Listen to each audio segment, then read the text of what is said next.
a very important Lieutenant General level meeting is going on between India and China right now. But to understand what exactly is happening in Ladakh, I have with me right now Dr. J Jaganathan, who is Assistant Professor in Department of National Security Studies in Central University of Jammu. So welcome to Straight Line. Hi, welcome. Yeah, thanks. I want to understand from you what exactly is happening in Ladakh right now. Like, how far has China intruded in Ladakh's territory? See, based on the reports which has been coming out in the newspaper, there has been activities and there has been tremendous amount of encroachment by the Chinese side. This has been built up for more than a month. When we are all busy with dealing with the COVID-19 situations here, the Chinese they have been quite active. Not only on the border areas, but also in the Indian Ocean, where the People Liberation Army Navy is also quite active. But with specific to Ladakh, this has a pattern for last few years. I would say since the current President Xi Jinping became the president in 2013, this sort of trespasses started. Then you had in between a Doklam issue, then the similar sort of the military build-up, and since it is a kind of a undemarcated border line of actual control, it is not the McMahon line as it has been, some of the media has been reported. This is actually a line of actual control. This particular valley, the Galwan Valley, what the reports been the newspaper and also the ground reports are indicating in this news media, is that there are some particular points, especially east of Ladakh, some areas have been which have been under our control has been encroached by the Chinese, and also the Pangong Soul Lake, where there are frequent activities. So this also created sort of concern that there is tremendous activities of the Chinese in those areas.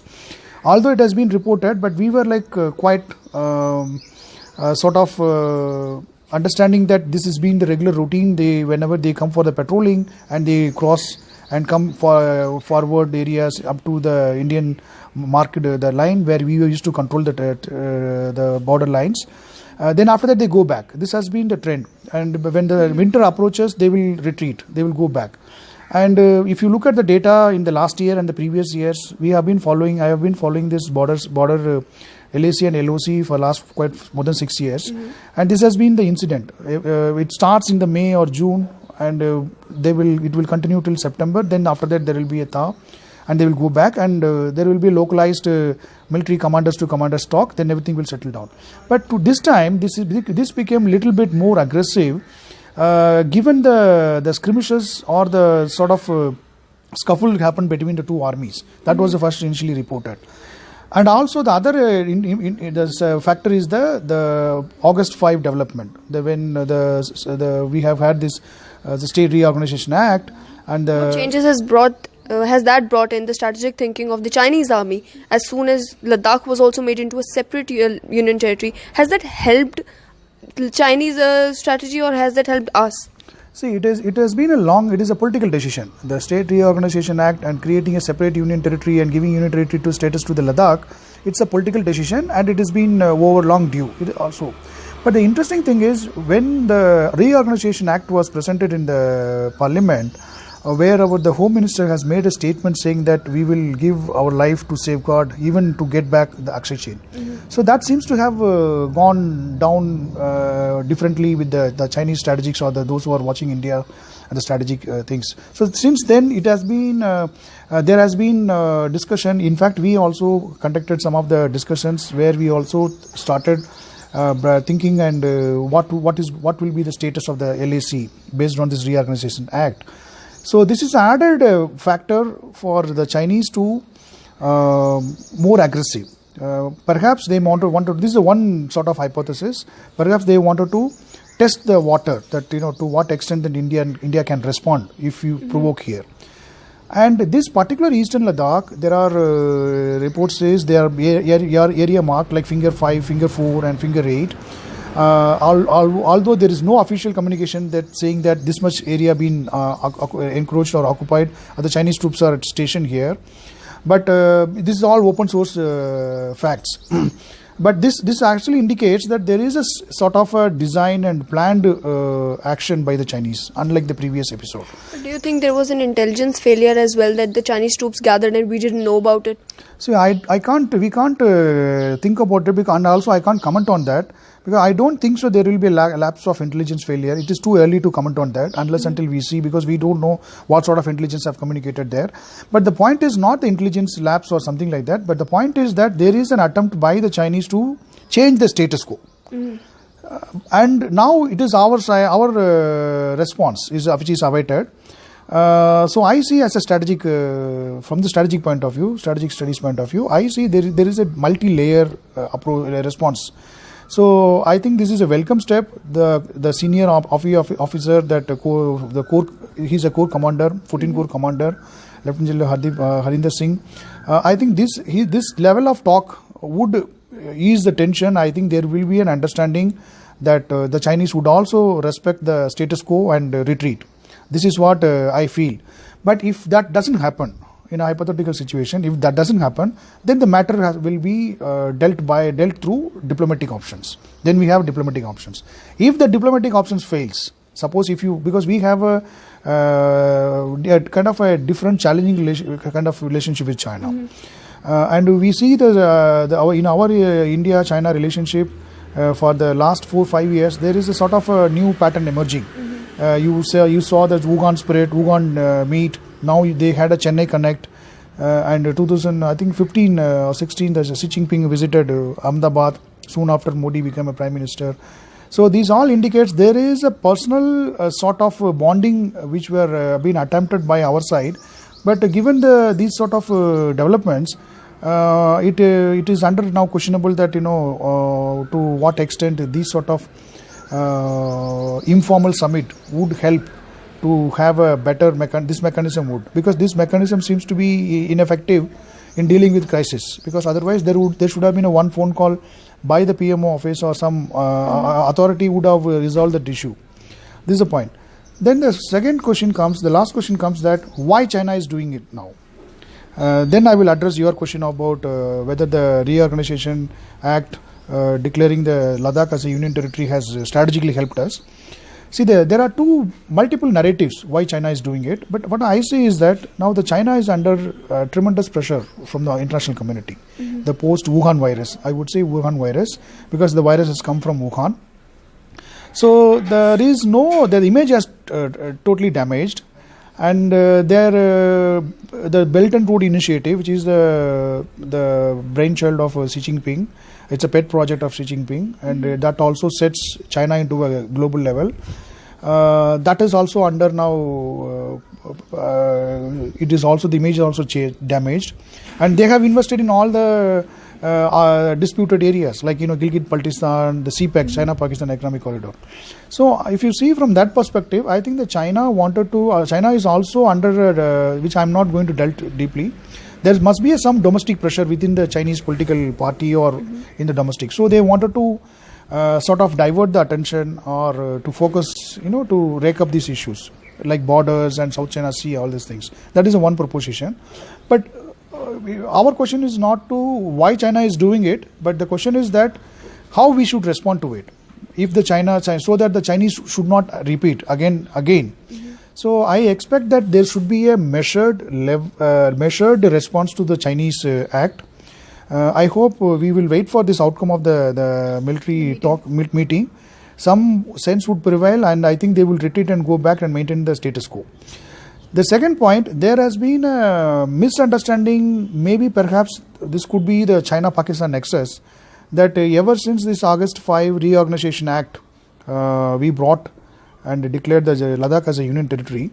This from the Pakistani side, and there is a propaganda that to tell that the India is trying to recapture all the territories, which is sort of interpretation. So Chinese would have fallen into that. This is my feeling. Would have fallen into that large argument that India may try to get back or provoke some sort of military adventurism. That is based on the fact that we have ramped up the infrastructure development activities in Ladakh and the border areas, which we have been BRO, Border Road Organization. They have been doing it. And the Chinese already saw our response in the Doklam. that how we, though it is a slow but it is a gradual response, we pursued that matter. So all it indicates that the Chinese also unsure about how India is going to react to it. Now the question you asked, whether the reorganization had actually helped strategically. I think it is a wise decision, and it is a long pending overdue decision, and the right time that we have taken the decision to reorganize the state and to make this Ladakh as a union territory. It is reasserting our claim on those disputed areas with a legitimate claim. This gives a legitimacy for our claim, the Organization Act. But what I find is that there should be a follow-up strategic sort of posturing when you have declared. I think that since August 5 to till now, there has been maybe a lot of other issues. The government is busy with the other issues, CAA and other domestic issues. So there should have been a considerable strategic focus should have been given on this side in order to anticipate these sort of provocations. During the current meeting, what if the China does not want to back off and is stubborn about the current status quo? What are the chances that this will end up in a military fight? See, I think that then this should be escalated to the diplomatic level. So the diplomacy will be having. We already have border talks with the Chinese, including the National Security Advisor and thing, and we have a very strong, robust diplomatic corps. They would be able to resolve this issue diplomatically with the Chinese and make them understand that let's maintain the status quo till all this dispute is resolved. So I think that it will be moved to the diplomatic level. Once the diplomatic level, I don't think so. The country is now, nobody is interested in going for a war, and I think there is no winner in the war if they go for it, especially India and China is concerned. But how prepared are we if the things escalate? I think we are very well prepared, unlike 1962 situation, and also globally we are very well placed.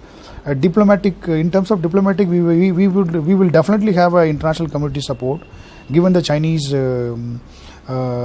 last 3 months due to the COVID-19 and all, I think that the Chinese would also realize that to a level we should not escalate. So this is to sort of to test and convey that we will not, but we should not also be hope that Chinese would change the stance, but we should be prepared and it should not repeat again and again. What happens is that this is also a challenge to our the regional power status in South Asia. Every small state in the South Asia are watching us, how India is reacting to this Chinese provocation, even though there are other side of the story. Even some of them, they say it is the India's policy which is that, but the Chinese small states are watching us. So this response would also give a signal to other small states to mend their behavior, not to balance China or use the China card with us and sort of doing some blackmailing activities that we saw in Nepal. Also, I'd like to understand from you, what is the strategic importance of Zojila tunnel? Like, the project was supposed to be completed by now, but now once again the online tendering is going on. So what is the strategic importance of that tunnel? Why should it be completed as soon as possible? See, I think I don't have specific details about the project, but Zojila, of course, it occupies one of the lifeline to access to thing. But we are also already prepared the other access in terms of connectivity to Leh via Leh Manali road, which is also sort of operationalized. But Zojila occupies, as you said, it is a very significant, strategically significant from the military perspective. And I think that the government will ramp up that infrastructure like other areas they have done it. For if you see, last 6 years, I've been here since 2013. The kind of infrastructure, the bridges which is happening in Jammu Kashmir state, the bridge which is on the Chenab, or even the railway connectivity, which is unprecedented. So the pace of development also indicates, so soon there will be a development. They will build that tunnel and all. Like you also previously said, that China has been constantly intruding in Ladakh and then backing off. So why is that strategy part of China? Why are they doing this? See, this is a sort of disputed, undemarcated line of actual control. And there are, I don't think so, this is not figured, because when you have a border talks, we mainly focus on the Arunachal Pradesh. That is the Trans-Himalayan things. But this is a sort of issue which we hardly ever touched upon, and this indicates that there is some sort of design for the Chinese to sort of provoke, and I strongly believe that there is some connection with the Belt and Road Initiative and the CPEC. This is also connected to the Gilgit-Baltistan, because what my understanding about the Chinese scholars, they don't see the map which we do. We see map. We see from the Western political map, like this is Gilgit-Baltistan, this is Pakistan occupied Jammu Kashmir. This they see this entire region in terms of dissected in valleys. Like Kargil is a valley, Nubra Valley, Galwan Valley. So they see in a valley, the traditional maps, the medieval maps.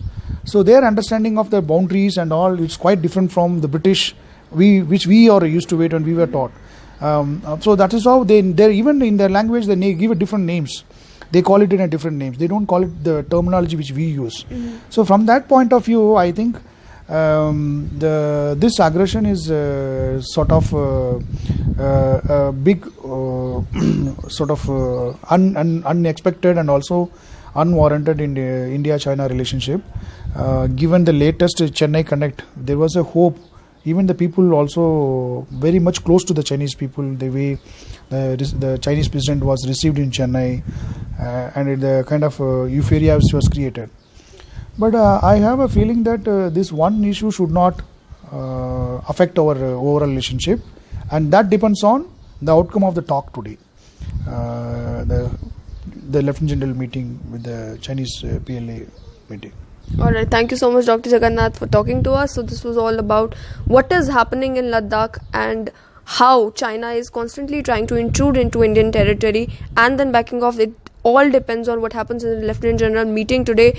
Whether or not this will escalate further is yet to be seen. This is Pallavi Sareen signing off.